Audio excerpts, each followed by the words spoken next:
Hey guys, I'm Michael from Ekids, and I have to tell you, this month is really cool. We're studying about trust, but this week, we had some trouble.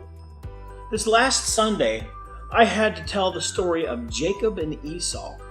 And I'll be honest with you, I studied it and I was ready to go, and then at the last minute, I realized something. I was trying to tell these children that we should trust God like Jacob.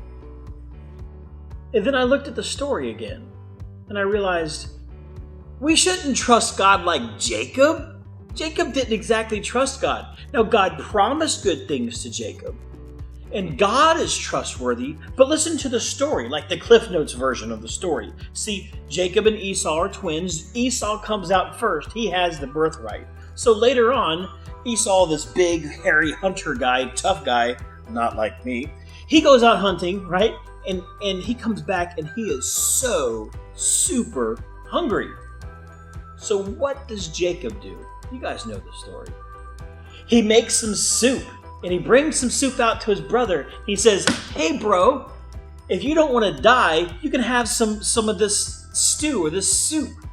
And he's like, "Oh sweet, I need some food." He's like, "Oh, wait a second, but you have to give me your birthright."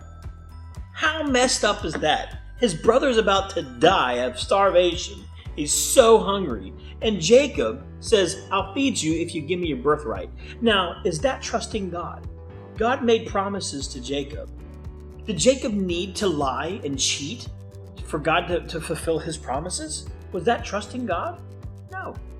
Then later on in life, as their father Isaac is about to die. Now think about this. This is like at the end of Isaac's life, an honorable dude.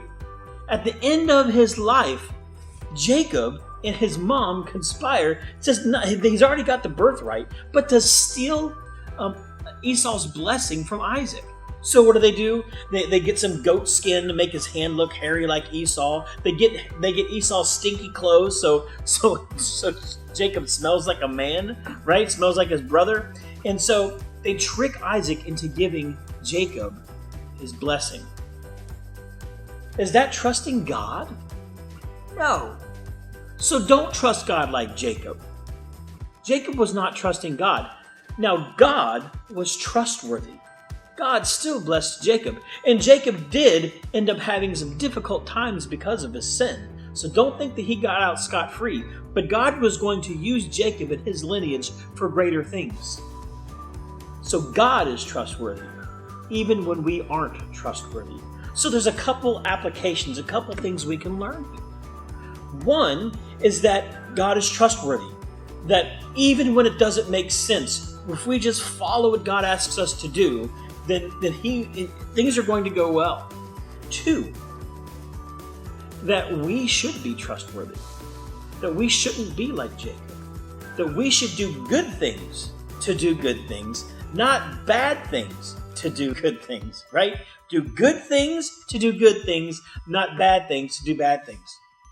So let's teach our children to be good and trust the promises of God. Let's be trustworthy because Jacob was punished later. It's not like your mistakes go unnoticed. When you mess up, bad things still can happen, even though God loves you. So that's a difficult lesson. But I hope you can teach your kids and join and partner with me to teach our kids to trust God, to be trustworthy, and to do good things to accomplish good things. Anyway, guys, I'm Michael from Ekids. Love you. Bye.